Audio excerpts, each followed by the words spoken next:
Pooled employer plans are brand new. It was probably 2, 3 years ago, the passing of some new legislation in the industry really gave us the framework that we needed to take a system that was already established in the multiple employer space and make it better by tacking on certain safe harbors or certain levers that you can pull to kick bad clients out. So effectively what a pooled employer plan is almost like a collective of employers that come together to join a retirement plan looking for economies of scale. And when pooled employer plans were originally launched, the entire industry, unfortunately, was only focused on cost.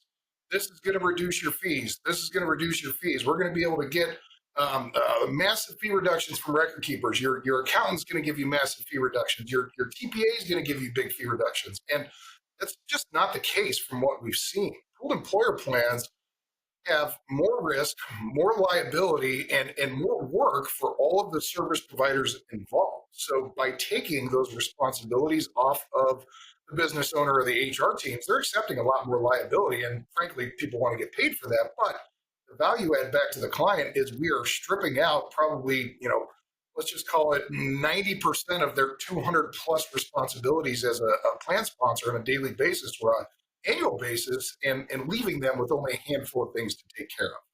So there's different flavors of PEPs. There's pooled employer plans that are canned. There's pooled employer plans that say you have to fit inside this box.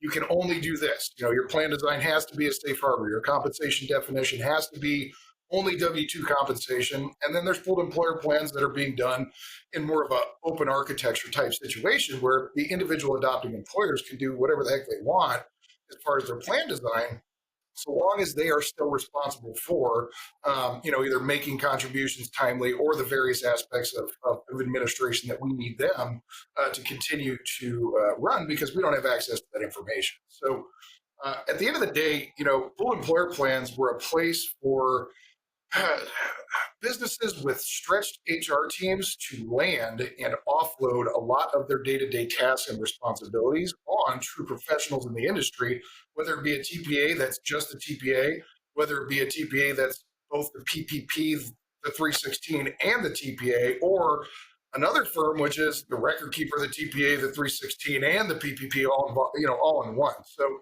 there's a lot of different flavors of the pooled employer plan out there right now, and we're really seeing kind of at least in my firm, a gravitation toward audited plans joining this space because the one thing that they are able to save on is the audit cost. So, in some plans, if you're an individual employer, you've got your own audit. You bear the weight of that entire audit yourself. Inside these pooled employer plans, it's more of a sampling of the individual sponsors. And because there's so many of them, the fee to those specific sponsors tends to be a little bit less than it would have been otherwise if they were in a single employer arrangement. So again, you're getting a lot more service, you're getting a lot more bells and whistles, and you're removing a lot of the day-to-day noise from your HR teams, but you got to pay to play. So depending on which PEP that you join, if it's cheaper, I would be worried, cheaper than your single employer plan, unless you're just paying, for services you don't need. But if it's about the same price and you're gaining a lot more services and efficiencies that you can pass along to your HR team, then that's a no-brainer in my opinion.